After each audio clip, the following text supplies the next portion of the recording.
Please stand for our graduates.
I invite all but the graduating seniors to be seated for a recitation of The Windhover by Gerard Manley Hopkins. I caught this morning's minion.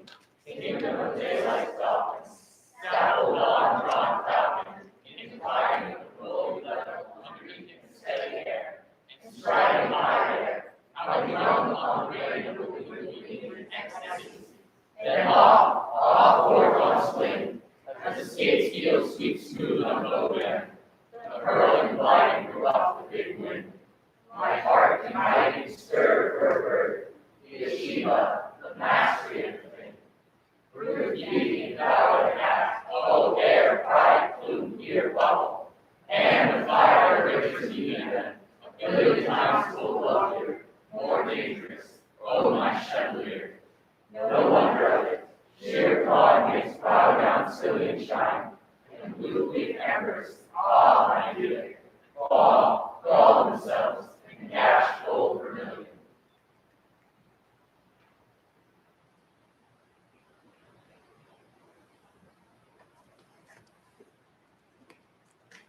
You may be seated. Welcome, families, faculty, and graduates. Tonight, we celebrate the commencement of the Veritas graduating class of 2020. We are finally here.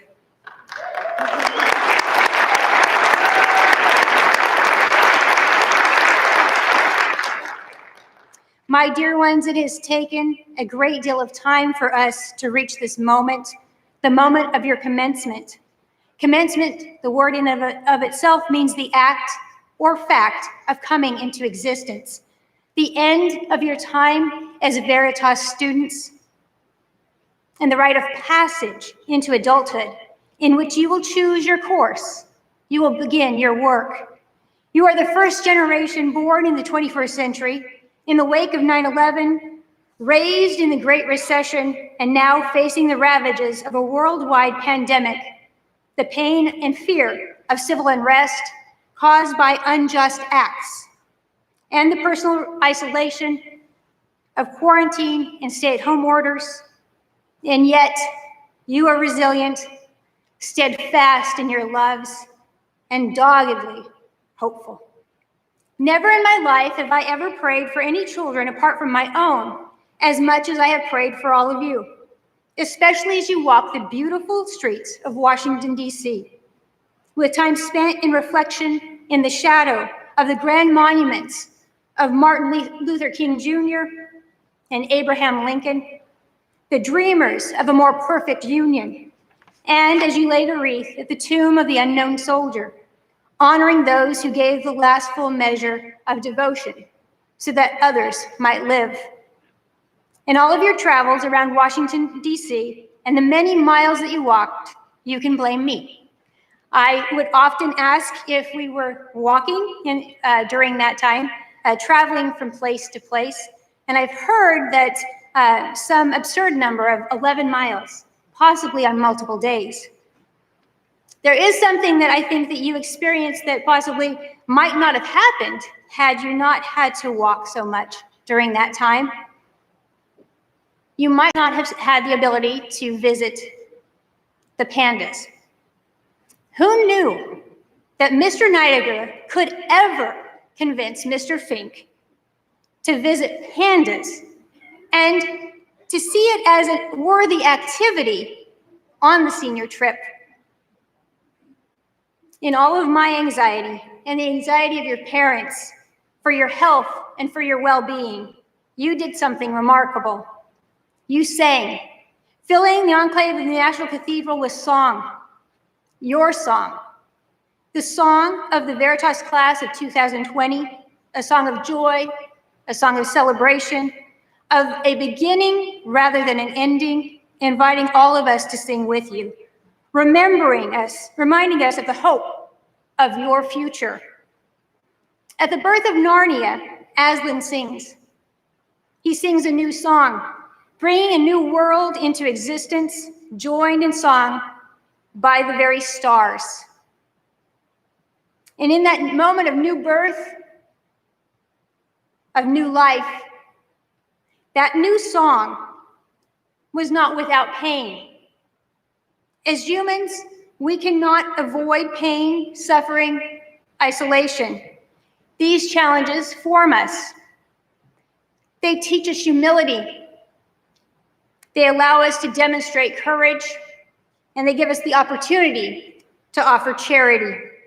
You, class of 2020, are uniquely equipped to not only live through the suffering and pain of our present state, but to learn from it and to engage it. The education that you have all received, for many of you, starting at Archway Veritas in 4th grade with Mr. Myers and Mrs. Jean, that education has equipped you to face those challenges. Tonight, we celebrate your accomplishments, which will be highlighted by your Salutatorian and Valedictorian. But we will not leave you in the glory of your esteemed past. T.S. Eliot, in his poem Bert Norton, says that in our beginning is our ending, and in our ending is our beginning. We will rather propel you beyond that past and beyond this present, commissioning you to engage the world you will step into and help to inspire something better. Knowing that you possess a sense of destiny and purpose that is directed to the service of the greater good. You will engage wisely with the larger world as you enter college, serve in the military, join the workforce, start families, and you will not just enter, serve, join, or start in these pursuits. You will transform them through your conversations, through your integrity, through your unquenchable goodwill, and most importantly, through your commitment to the good. You will make the world in which you enter more philosophical, more humane, more just, because you have learned what it means to be human, what it means to live a good life, what it means to be happy. You will sing your song. You will begin your work. Thank you.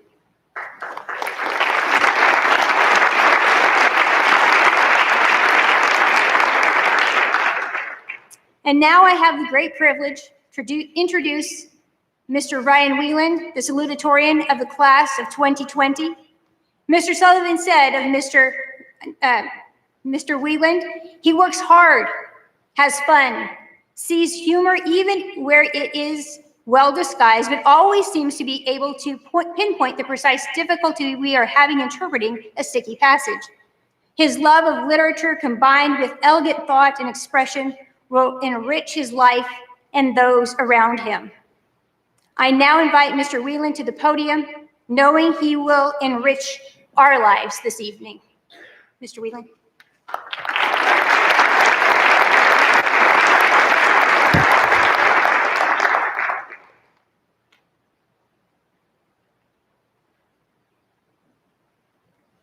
Thank you. While I was trying to decide what my speech ought to be about, I remembered something Mr. Ladner told me a few months ago. He remarked to me that he wished the junior year at Veritas would bloom into a never-ending cycle of senior years, each one's HL class more mature than the last, as together we explored many texts and ideas. At the end of the first senior year, students would be allowed to stay or leave, and the number of students would more or less balance out with the rising seniors. The children of Mr. Neidiger would become masters of Socratic dialogue, and we would settle in the bliss of discussion, never leaving this company of friends. Alas, it is not so.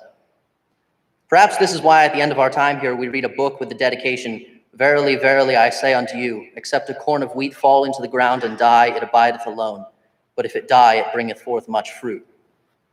For this is what it means to be human, to drink from the stream as we glide by, to live even as we are dying. So you are telling me to die, is that it, Mr. Whelan? Mr. Ladner might rejoin. Or are you saying that death is a good thing and things ought to end merely on account of their ending? Mr. Whelan, it seems that we end because we cannot avoid ending. Ending is the nature of our time here, but it would certainly be more desirable if we were somehow able to continue being students here without this incumbent graduation. I hope you will forgive me, Mr. Ladner. I'm trying my hardest not to make you a straw man, but I cannot help disagree with the words that I put into your mouth. We cannot avoid ends, not only the ending of a school, but the ending of all good things that we are only allowed to have for a finite time. In the same way that a card player cannot avoid placing a higher bet. The player can either raise the bet, continuing the game with higher stakes and greater rewards, or he can fold. But to fold is to lose. By the nature of the game, the card player must strive ever onward and upward, or he must fail. Friends, to leave here, even this room, is a great gamble. It is the gamble that all educators take. And because of the nature of the game, to fold, not to take the risk, is to lose. If you and I remain as students, Mr. Ladner, we will have failed. We have been formed in various ways by the education we have now concluded, always with the intention that we will leave here to learn greater things, to do greater works, not by the writ of others, but by the greatness of our own initiative. But how are we to move forward? What are we to do, and who are we to become? I recently had the great pleasure of reading the commencement speech delivered a year ago by Mr. Ellison to suggest one such path forward, and it struck me very much. After reflecting on Athens, a great city that had in its nature untold possibilities for its people before it suffered and fell because of the vice and heedlessness of its people, a terrible downfall from war and plague, he says, "My message is this. Pericles boasted that Athens was the school of Hellas. I urge you, be a school to your generation, an education to your peers, an example and inspiration to your elders. Teach them what you have learned here at school, that philosophical or religious disagreement need not dissolve deeper ties of friendship, that there is no intellectual argument that can't be smoothed over by a senior trip, a class play, by singing together, a field day, or a good old students versus faculty tug of war." His speech deeply moved me, but I was baffled at first by his appeal. What does it mean to be a school to your generation, an education to your peers, an inspiration to your elders? Are we called to be a curriculum? Should we always be testing our friends? Are we responsible for how smart or even how wise our friends are? What does it mean to educate? I argue that the disposition of the teacher is not an artificial mask of sorts put on for the benefit of the students who observe the mask and learn from it. Teaching is not acting. Teaching certainly involves acting, partly to mask human imperfections and partly to highlight that which the teachers hope their students will learn. Teachers portray the best character, not only because it is the duty of human beings to do so, but also because only the best character in the teacher will produce the best character in the student. But a teacher is not an actor, education is not a play, and we are more than mere spectators. Education is an integral characteristic of friendship, and therefore to be a teacher is to be a friend. This academy is an academy of friends. For by the nature of friendship, friends fashion each other into better people, more virtuous selves. Friends do not approach each other with lesson plans, and they do not leave with homework, but we are better on account of our friends, and they are better for our companionship. Mr. Ellison is not suggesting that we become preachers of sorts to our friends, family, peers, and elders, but that we attempt always to bring them to truth, goodness, and beauty by our generous and selfless example. And this is not friendship taking on the form of education. This is not merely a similarity, but the very identity of education itself. Our teachers are successful in teaching us when they love us, and we are successful in our learning from them when we love them. Moreover, because of the ubiquitous nature of love as the foundation of all relationships, we are able to be educators as well of our elders as of our peers, as Mr. Ellison exhorts, of our parents as well of our siblings, precisely because to educate is not to bear authority over someone, but to submit to the characteristic humility of love. It is by love that we are teachers, and it is by love that we are students. And if it is by love that education is measured, then the education we have received in this academy is truly priceless. We as students have all seen the incredible gift of self that the teachers of Veritas daily bear for us, and that friendship, that love, is the foundation and identity of our education. This then is how we are to be a school to our generation, an education to our peers. This is how we ought to move forward. Inheritors of the love of our parents and teachers, we are free now to go into the world, carrying great hearts with us, to be the truest of friends, and in that capacity, the very best of teachers, just as we were taught. My friends, let us be proud of this great opportunity to love and serve, to be friends, to be, as Zosima asserts, guilty for everyone and everything, and let us love in this man boldly. You have all been for me as great teachers as the faculty in many respects, and for all of you, I am deeply grateful. Finally, let me read again from Pericles' funeral oration what Mr. Ellison quoted. You must yourselves realize the power of this community, your school, and feed your soul with the memory of her from day to day, no matter how far away you travel. Then your love of her and gratitude for what she has given you will fill your hearts. Years from now, when all her greatness shall break upon you, you must reflect that it was out of love, courage, sacrifice, labor, duty, and the keen pursuit of the beautiful that your teachers and your parents built this school and made this possible for you. Let us never be ashamed that we graduated from this place. Let us never be ashamed of our origin. Let us forever be stewards and believers in simplicity, never doubting that there is great beauty in a pure-hearted little poem, a pastoral view, or the sticky little leaves. Let us cling to purity, have faith in what we have never doubted, and anchor ourselves in an unflinching faith to the goodness of love, courage, sacrifice, labor, duty, and the keen pursuit of the beautiful. Losing this, we are lost. Retaining this, nothing is beyond our grasp, and we are prepared to fulfill even the highest dreams. Thank you, my dearest friends. I wish you all the very best in the years to come.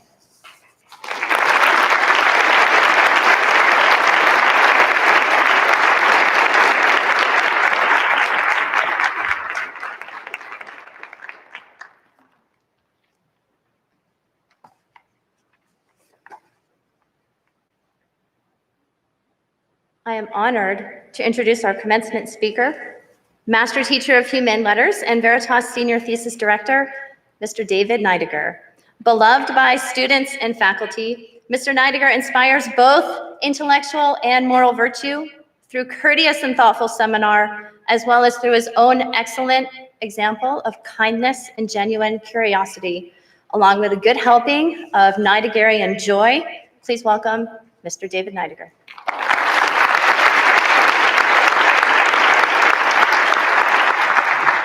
Good evening, everyone. It's good to be with you. It's great to see part of your lovely faces. Thank you, Mrs. Washburn, for the opportunity to speak this evening, and thank you, Mrs. Whelan, for your very kind introduction. I'm humbled and honored to stand before you, faculty, family, and especially you graduates on this day. Honestly, I have a bit of trepidation as I stand here. First, my address is sandwiched between speeches from two of our outstanding graduates. So you will be able to see clearly how far the students truly do excel the teacher. Second, your families are here, of course, and there's an intimacy to the classroom that is shattered with all these other teachers present. Third, I get to speak with you for 2 hours most days, but they've only given me an hour and a half tonight, so we'll see how this goes. Furthermore, commencement addresses themselves are strange beasts, an expression of insight into the world, an assessment of culture, shrewd commentary on what to expect in the future, guidance for how to best navigate the post-high school world, a summation of everything you've learned in your time at school, and a celebration of you and your accomplishments. The task may be nebulous, but as for me, I'm simply happy to have one more chance to speak to you as your teacher. Because a commencement address is supposed to be so many things, and because I'm non-committal, a bit of an overachiever, I suppose, I've prepared for you this evening not one, but 4 commencement addresses. And I had to cut several to get to this point. So forgive me if I talk too fast. After all, I have 4 speeches to deliver. So without further ado, commencement address number 1, entitled, Mr. Grange, this is for you, Non aspettar mio dir più ne mio cenno, in which the speaker pretends to know some Italian to reveal just how much the graduates have outgrown him and are ready to move on to other teachers. Good evening, graduates, families, colleagues, and friends. It is a pleasure to be with you tonight. I remember Miss Medlin and a few others of you saying that practicing the Italian and even participating in our recitation circle was the best part of the day. I would have thought that speaking a bunch of gibberish that you don't even understand and being humiliated when you screw up would have made Mrs. Calvert's class for physics the best part of your day, but I am glad you enjoyed the Italian. My heart in hiding stirred every time I heard those words. When I discussed this memorization project with some colleagues, a few were a bit taken aback that I was having you memorize Virgil's last words to Dante.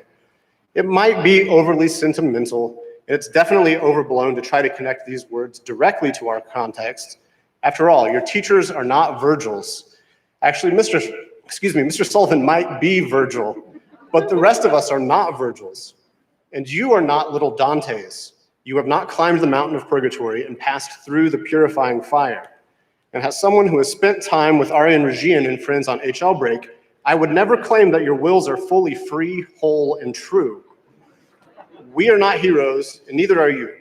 Despite what you may think, you are not ready to be the emperors and bishops of yourselves. But this passage has been especially meaningful to me since I started teaching seniors a few years ago, because there are so many truly wonderful connections to our context. To begin, this speech from Virgil to Dante is the culmination of a long relationship. And I've heard Mrs. Yon, Mr. Myers, Mr. Seifert speak of your 4th grade selves, truly a long relationship. Another connection, Virgil and Dante passed through hell. You all have passed through Veritas. But count yourselves lucky, you had only 1 physics take-home test and only 1 calculus teacher for your whole senior year, so things are good.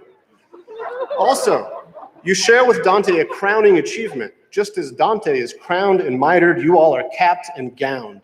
For both you and Dante, this is a celebration and a transition.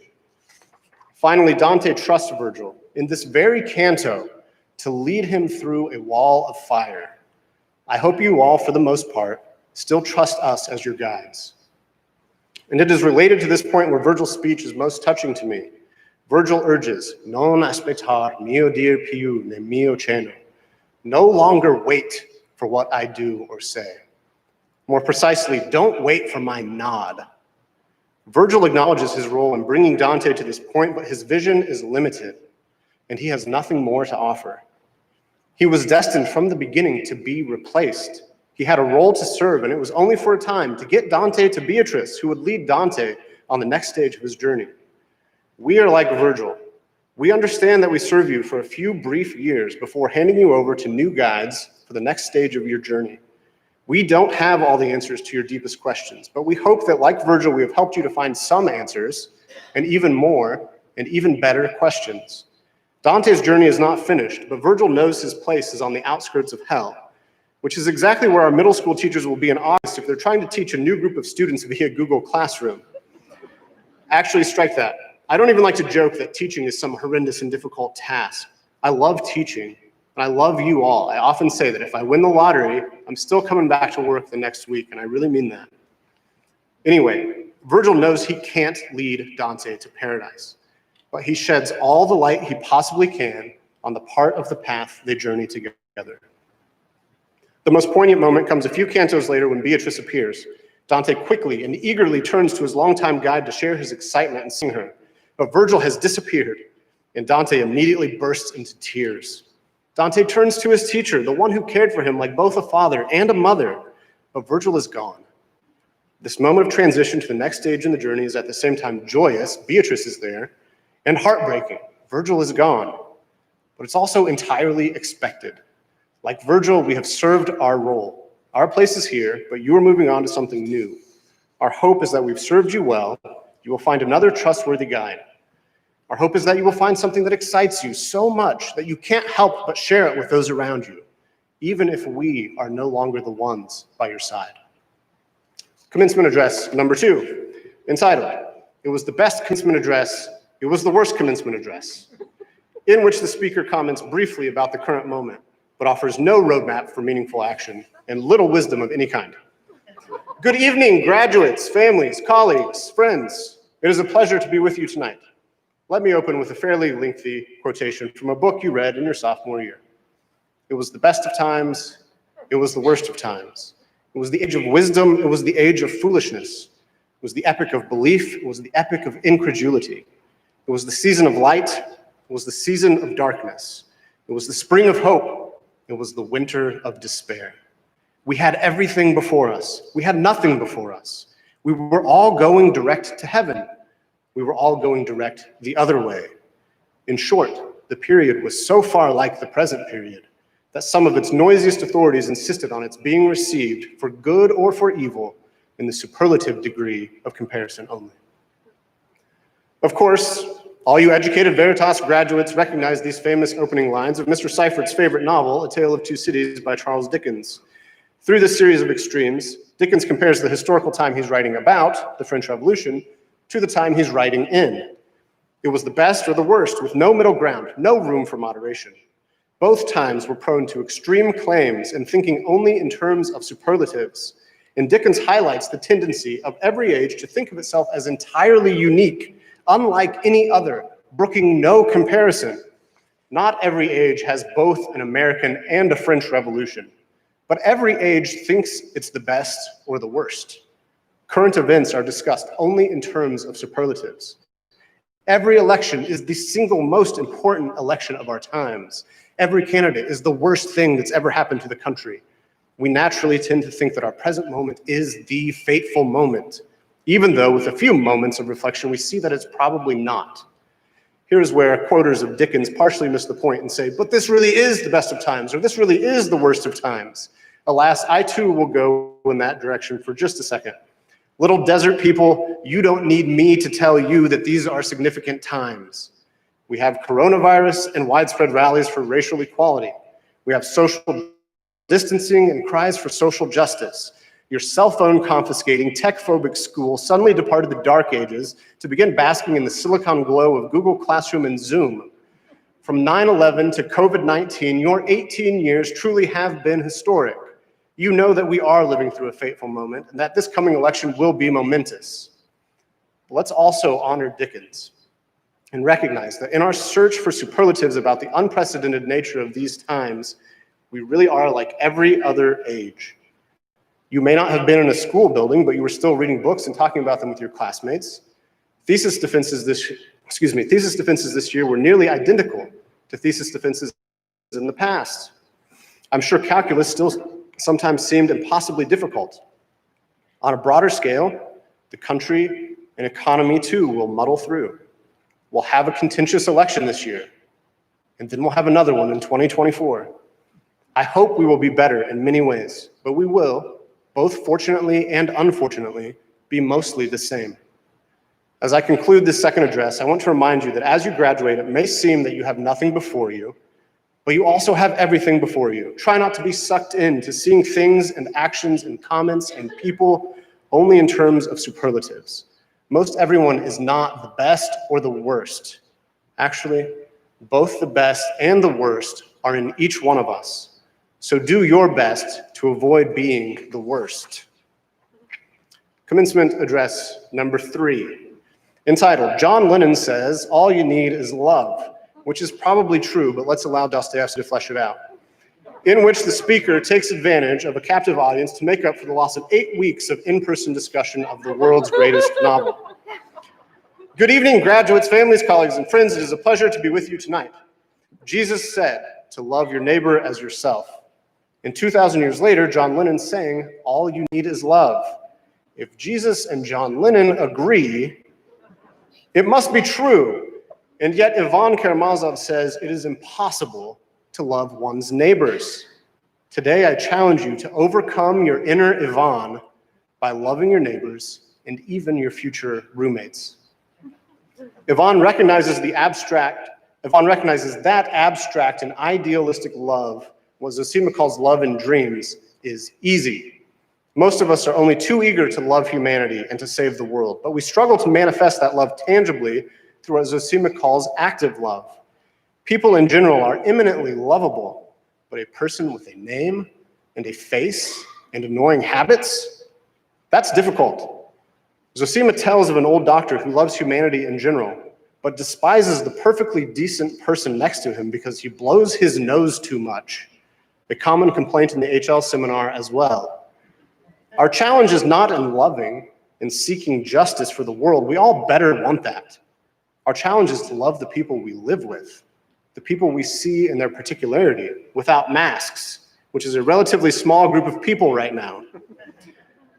Walking across town one day, Alyosha is pelted with rocks and then bitten violently by a schoolboy named Ilyusha.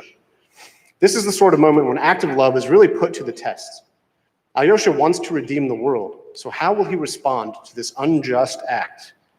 Anger in this situation would be fully justified, but Alyosha responds without anger or violence, righteous as either option may be. Rather, he humbly responds, asking the boy, "What have I done to you?"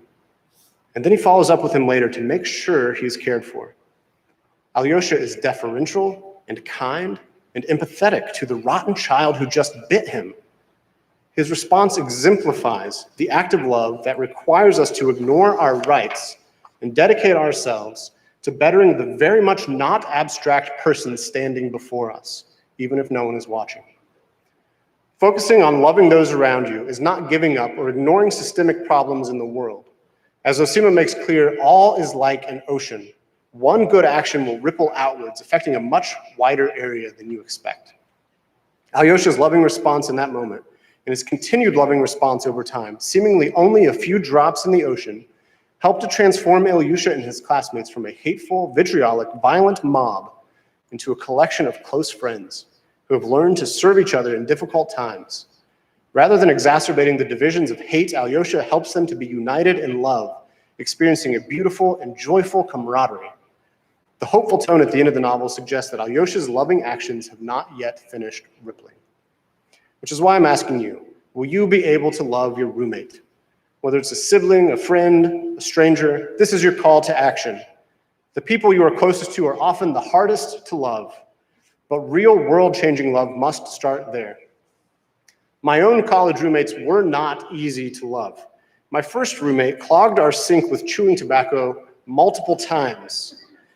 And the next roommate kept unwashed dishes under his bed, leaving a crusty tuna casserole behind when he left the room and the college for good after only one semester. Still, for me, loving the world necessarily started on the unair-conditioned third floor of Webb Hall in Johnson City, Tennessee. For you, it starts at home, and then with the people you're going to meet in August.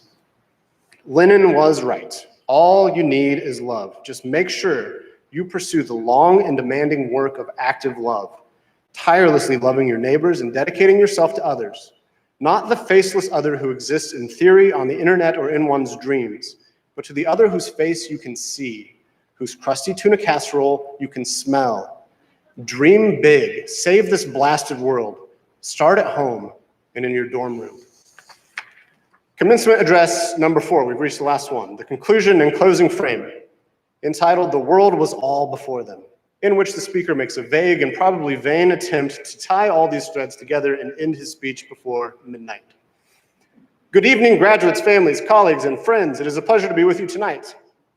In Paradise Lost, after the sin of Adam and Eve and after their vision of future suffering, God sends the archangel Michael to dismiss the pair from paradise. But he commissions Michael first to ameliorate their condition. He is to mitigate their despair, to dismiss them not disconsolate. After Michael tells Adam of all the good God plans to bring from evil, Adam ponders whether he should even repent of his sin. Despair has turned almost to joy with the knowledge of mankind's redemption. Here, Michael offers his parting admonition. He says, only add deeds to thy knowledge, answerable. Add faith, add virtue, patience, temperance, add love, by name to come called charity, the soul of all the rest. Then wilt thou not be loath to leave this paradise, but shalt possess within thee a paradise happier far. What a beautiful sentiment. If Adam and Eve can practice love with all the knowledge they've gained, love which is the soul of all the virtues, they will carry paradise within themselves. In contrast to the devil, who was constantly tortured in his personal hell, Adam and Eve will experience heaven wherever they go, as long as they act with love. As you know from reading your Plato, it's not that what's going on in the world or your external circumstances do not matter, but that what matters most is the condition of your soul. So make sure love is its ordering principle. Paradise Lost bears many of the marks of tragedy, but the epic ends on a hopeful note. Here's the end of Paradise Lost. They, looking back, all the eastern side beheld of paradise, so late their happy seat, waved over by that flaming brand, the gate with dreadful faces thronged, and fiery arms. Some natural tears they dropped, but wiped them soon. The world was all before them, where to choose their place of rest, and providence their guide. They, hand in hand, with wandering steps and slow, through Eden took their solitary way. Adam and Eve leave the only home they've ever known, headed into a world of unaccustomed challenges and dangers, but they've been prepared, and they go to face their future together. As I close, I'm not here to convince you that Veritas is paradise. I've already compared it to hell earlier. And we are not exactly kicking you out because of your sins, though it was a close call for some of you. You are graduating, and this is naturally a happy day. But this is the end. There is no coming back. There will be flaming swords and angels preventing your return. If by flaming swords I mean glass doors, and by angels I mean Mrs. Esser requiring you to slap on a visitor sticker. You are heading into a world, into a life for which it is impossible to be fully prepared, and for which there is no sufficient earthly guide. Like Virgil's, your teachers have led you as far as we can lead you. And Dickens might remind us that it is neither the best of times nor the worst of times. Rather, like every other time, it is complicated.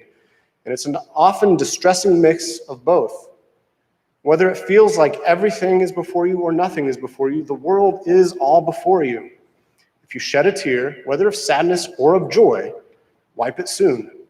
Then take the hands of the people around you and find your way.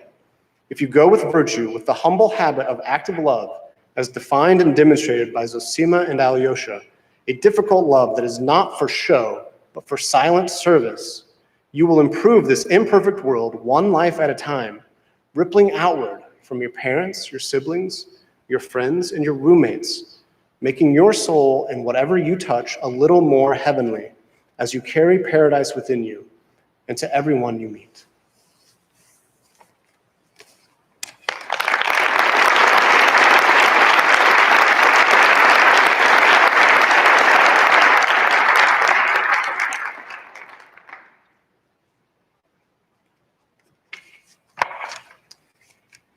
So obvious is the excellence of our valedictorian, and not only academically, that she needs no praise from the likes of me.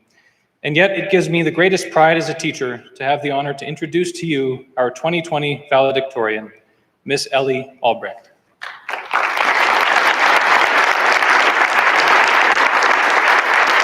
Good evening. This celebration has been a long time in coming. Though I'm not able to be there in person, I really appreciate the opportunity to talk with you all and to be able to say thank you as we say farewell. As I was reflecting on our time at Veritas, I continually returned to the idea of impact, how we impact others and how we are impacted by them. In this relatively small community, there has been a great amount of impact. We have had our enthusiasm encouraged, we have grown in our openness to new ideas, and we have been ever more persistent in our attempts to wrestle with important concepts and questions. What I think was so challenging about the end of this year was the lack of those small but deeply influential interactions and conversations that we didn't even know were impacting us. Beyond the more obvious, we missed out on everyday exchanges like Jackson's distinct and infectious laugh, Nate's wonderful enthusiasm, Aaron's unassuming intellect, or Elena's persistent and incisive opinions. It has been these simple everyday interactions that have connected us in community with one another and impacted us. Over the years, we have talked a lot about and heard others mention many times the ideas of the true, the good, and the beautiful. Perhaps these have sometimes felt far away and hard to articulate or even to comprehend, but it seems that our shared interactions and memories may in fact be the best mediator for experiencing these ideals. Those moments of talking with one another in class, broadening our sense of understanding, listening to each other, laughing with one another, and helping each other to come to a greater understanding are when we have experienced the most change within ourselves. These experiences were so transformative, not only because of what we pursued, but because we pursued it with one another. Our continued dedication to these everyday experiences have helped the true, good, and beautiful to feel more tangible, even if just in that brief moment. They have given us something upon which we can reflect and remember that goodness. Alyosha says it well when he exclaims how good life is when you do something good and rightful. Initially, this idea may perhaps seem simplistic. However, it helps one to recognize the courage and strength required to continue to live purposefully and with integrity, especially amidst the difficult circumstances and questions that all of us are sure to encounter. During our time at Veritas, we have all struggled collectively and individually with challenging ideas and questions. In these moments, I have experienced with all of you an indescribable joy. Our ability to speak openly with goodwill, kindness, and generosity about ideas that are greater than ourselves has allowed us to grow in unexpected ways and to create formative memories. In my mind, the second thing that seems so important about these daily interactions and shared moments of love is that they are accessible to all of us. All one needs is a willingness to be awake and engaged in the world with integrity. All is like an ocean, as Zosima puts it, and the profound beauty of such a truth is the way in which even one drop can impact both others and oneself. This reality also demands along with it a responsibility, but a responsibility which, if mindfully carried out, divulges goodness and inspires hope. Shouldering this responsibility is difficult, but those very simple interactions grounded in care, honesty, vulnerability, and respect with one another courage necessary to carry out such a responsibility. By experiencing and holding on to those good moments, it is an encouragement for each one of us to be the drop in the ocean that impacts our community in a positive and just way. As we leave Veritas and enter into new communities, I think it is important that we recollect and surround ourselves in the goodness that we have experienced in the many moments that we have shared together, and to be intentional about continuing to create similar such experiences with others as we embrace our future. We can look back on the difficult but wonderfully collaborative take-home tests in physics, our countless hours of stimulating discussions in HL, when we first proved the fundamental theorem of calculus, and many of the other wonderful times where we have worked with, thought with, and listened to each other. It is in those moments that we become increasingly aware of the goodness that perhaps each time becomes a little more tangible than it had previously felt before. Having spent so much time with all of you, I know that we all have the courage and the humility, as well as the love and the thoughtfulness, to continue to be individuals who value listening to the voices of others, who think critically about ideas from new and challenging perspectives, and who respect and love others, whether we may agree or disagree with them. It is here that the understanding of goodness not only comes into focus, but it also invites others to join in that experience, which indeed seems to be what our world continues to yearn for. I would encourage all of us to look with joy upon what we have been able to take part in and experience during our time at Veritas. I hope we can all use that as the foundation upon which we can continue to build similar such experiences in order that we might live well and live a life dedicated to others. Not content to run with the herd, I'm excited for what all of us are able to contribute, especially considering the wonderfully diverse range of talents and interests that we all have. I am also hopeful that by being attentive to our everyday experiences and interactions, we continue to foster purposeful and intentional lives. I think of Avery dedicating herself to a career of service at the Naval Academy, or Luke Power committing himself to the spiritual care of others. These examples shine light upon the general truth of our community, that we have all been impacted by others and that we equally seek to touch others' lives. I am filled with confidence thinking about the ways in which all of us will continue to lead and serve our communities. As we say farewell, I hope that going forward, I am fortunate enough to know people like you all. Thank you for all of the wonderful moments that we have spent together. It has truly been a blessing to have all of you, teachers and peers alike, in my life. Thank you so much.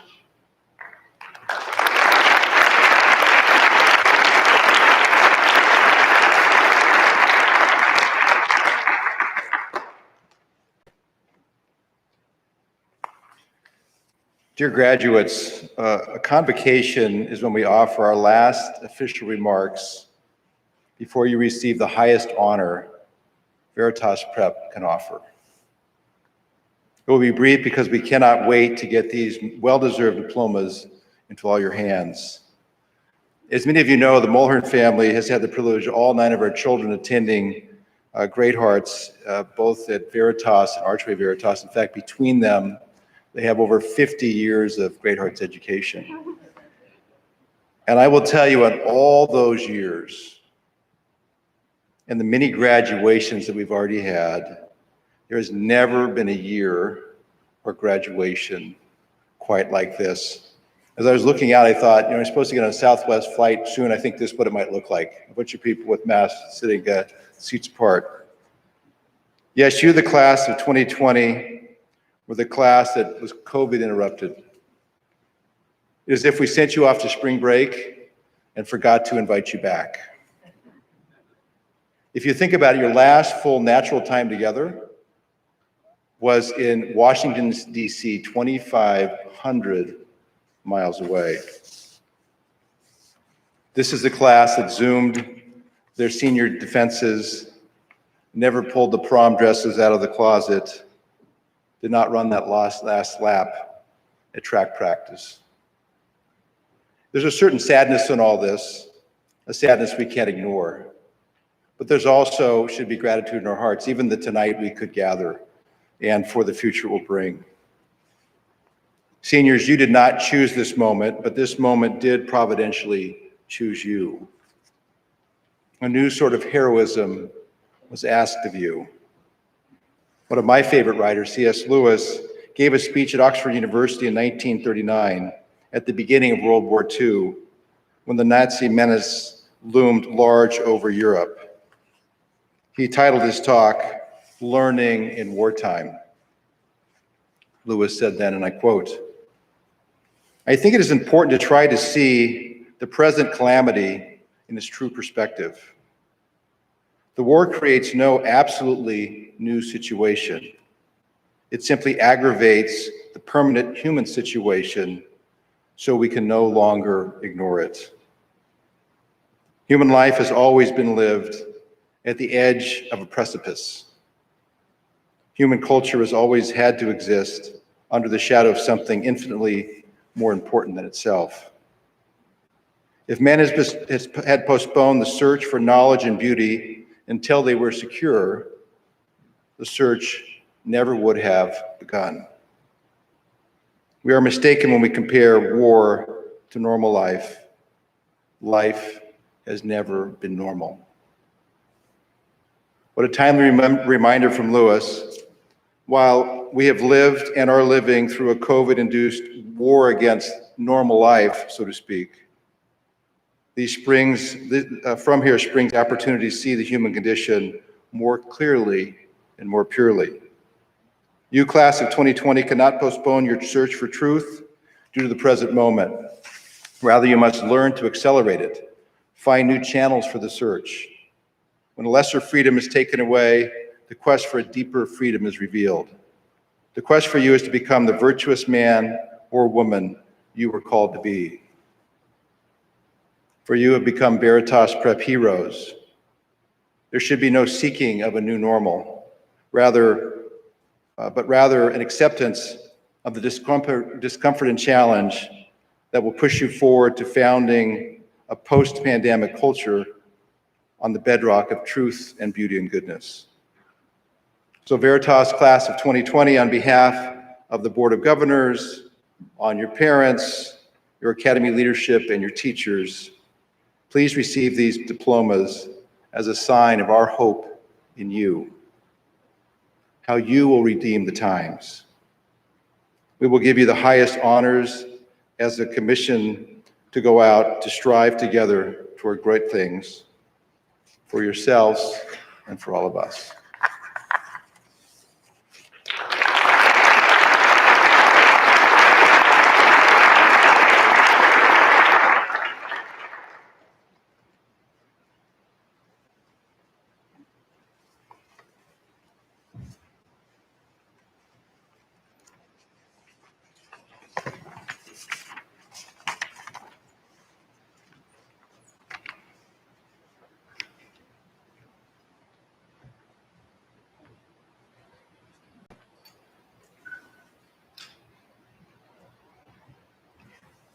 Mr. Joseph Nefe Abudi.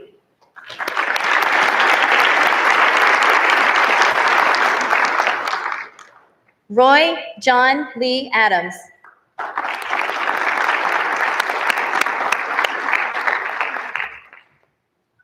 Elizabeth Ann Ropp Albrecht.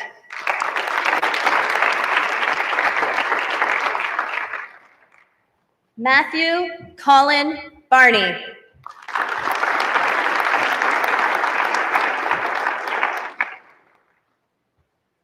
Jet Michael Bowman.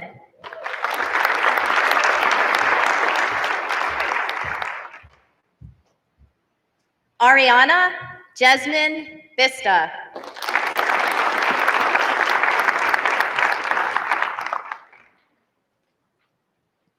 Marshall Maleko Briggs.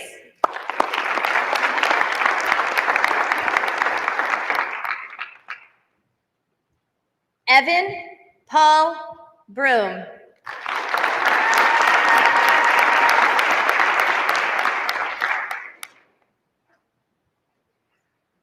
Sarah Marie Brown.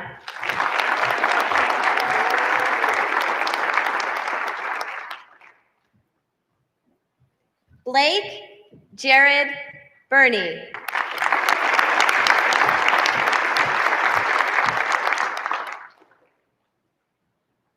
Abigail Grace Cardenas.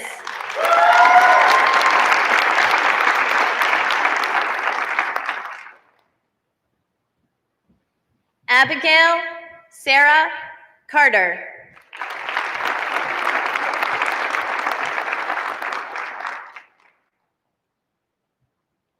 Kylie Lynn Carwitz.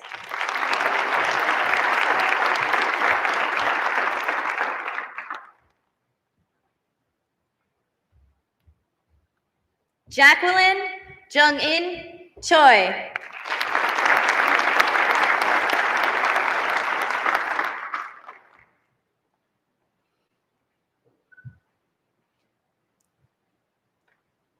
Elizabeth Grace Coulter.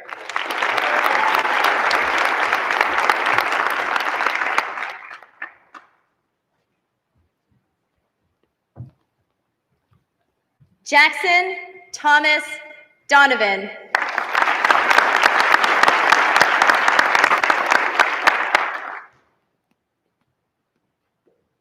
Isabella Louise Espinosa.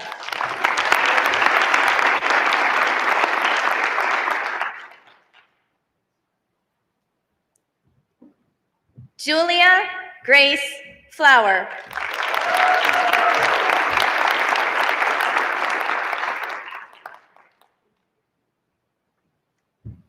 Jeffrey Brendan Frederick.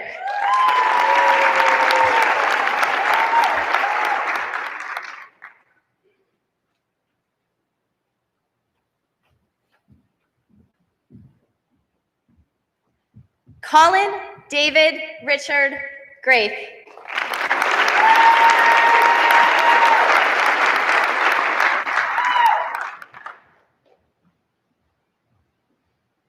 Mark Grange.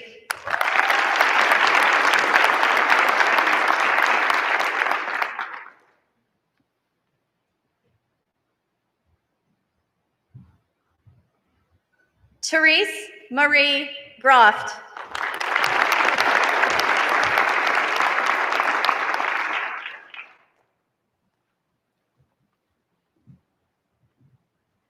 Hudson Daniel Grove.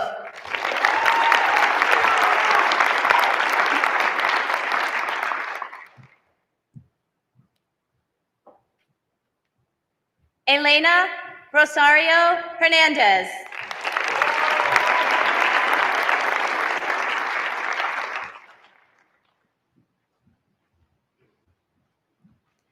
Isabella Elena Hernandez.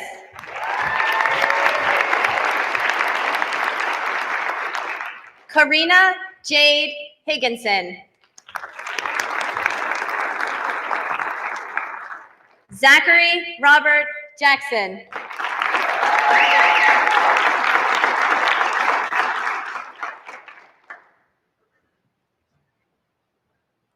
Sarah Elizabeth Johnston.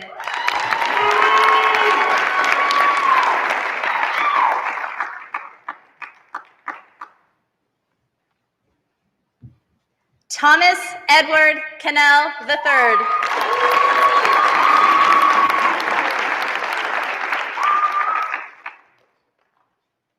Jacob Nathaniel Ladner.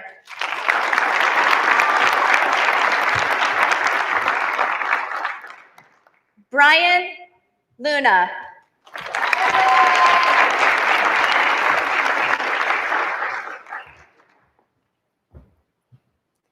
Molly Rose Lyons.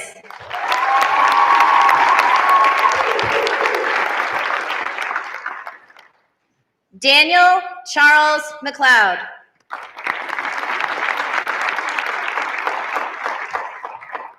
Joseph Benedict Maximus Marmol.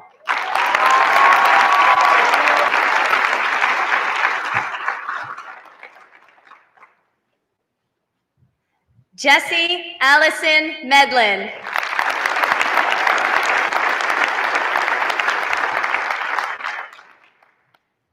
Joseph Mendez.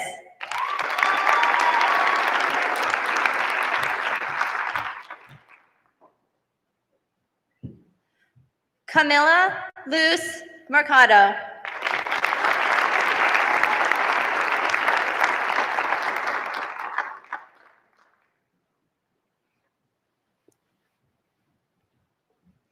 Avery Grace Miller.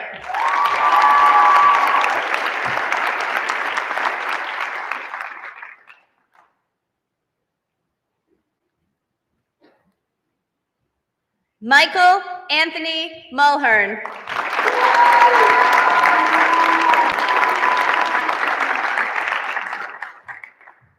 Aria Joy Norman.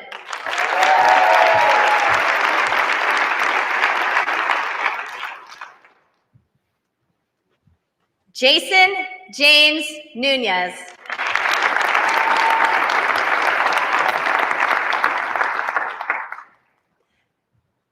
Jet Alexander Poplowski.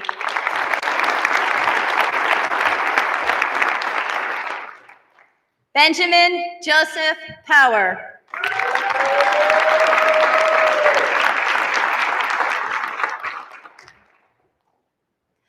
Luke Thomas Power.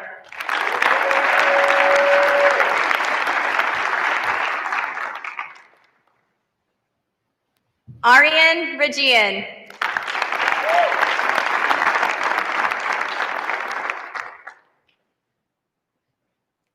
Kian Regian.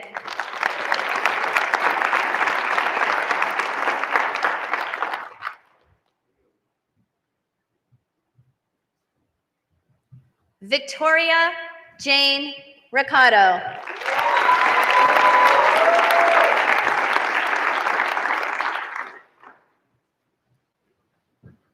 Damian Patrick Reeder.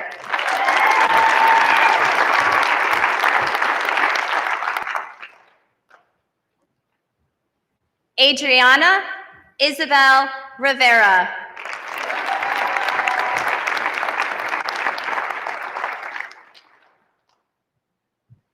Alana Nikai Rivera.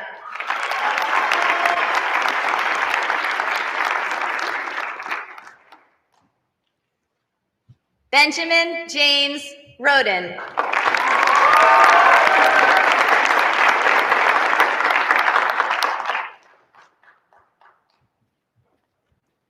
Joaquin Hamilton Rosales.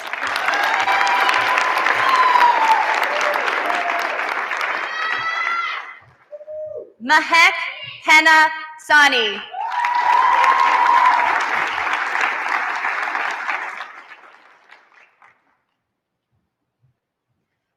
Luke Daniel Charnitsky.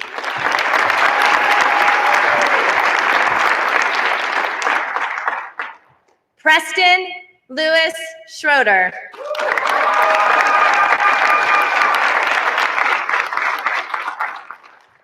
Aaron Gray Searle.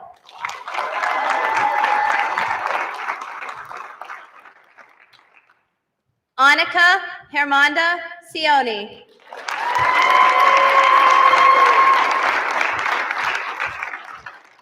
Kate Ruth Shrieky.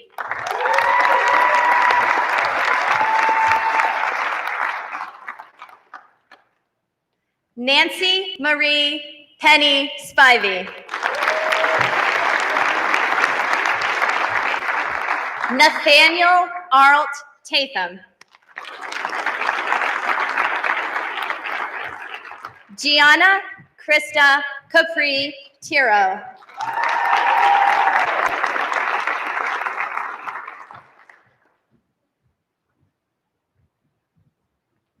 Vivian Catherine Tork.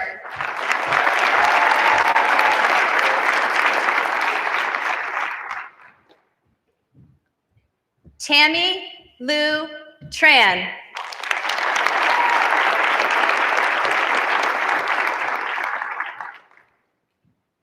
Mariana Valles.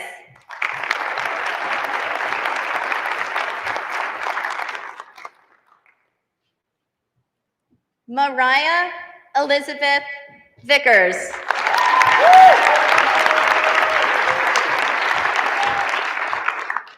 Jackson Robert Walters.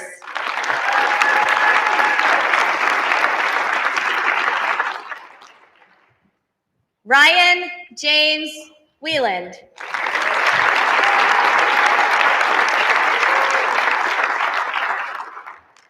Reagan Vivian Wintering.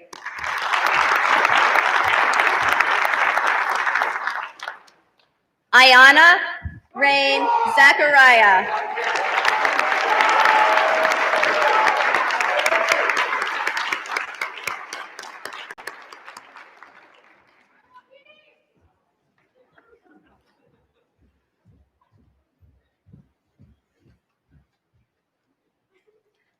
Faculty and Veritas Preparatory Academy Class of 2020, please stand.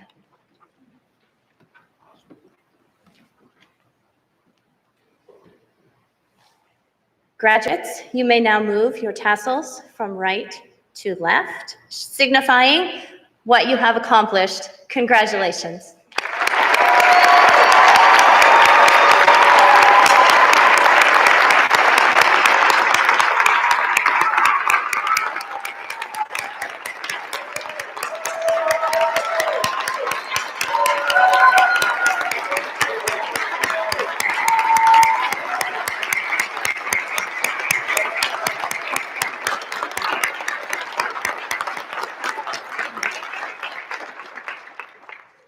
Please remain standing for our school anthem.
I'm going to leave you, the graduates of the class of 2020, with a final exhortation from the Brothers Karamazov.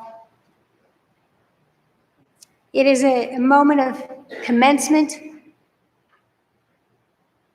I too, my dear, I too have been called and chosen, the quiet voice spoke over him. Why are you hiding here out of sight? Come and join us. His voice, the elder Zosima's voice, how could it be anyone else since he was calling? The elder raised Alyosha's a little and with his hand, and Alyosha got up from his knees. We are rejoicing. We are drinking new wine, the wine of a new and great joy. See how many guests there are, Zosima says. Why are you marveling at me? I gave a little onion, and so I am here. And there are many here who only gave an onion, only one little onion. What are our deeds? And you, quiet one, you, my meek boy, today you, too, were able to give a little onion to a woman who hungered. Begin, my dear, begin, my meek one. Begin to do your work. Congratulations. I'd like everyone to rise, please.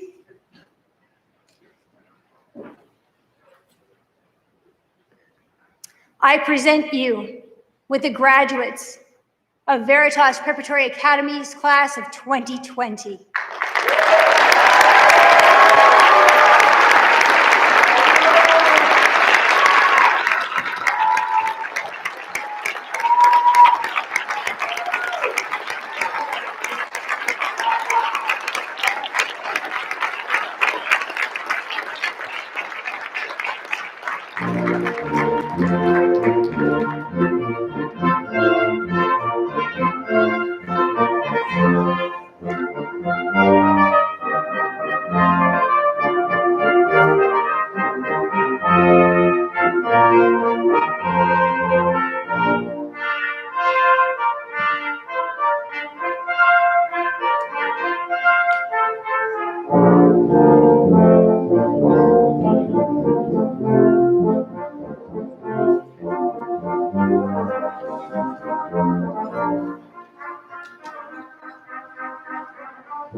Thank you all.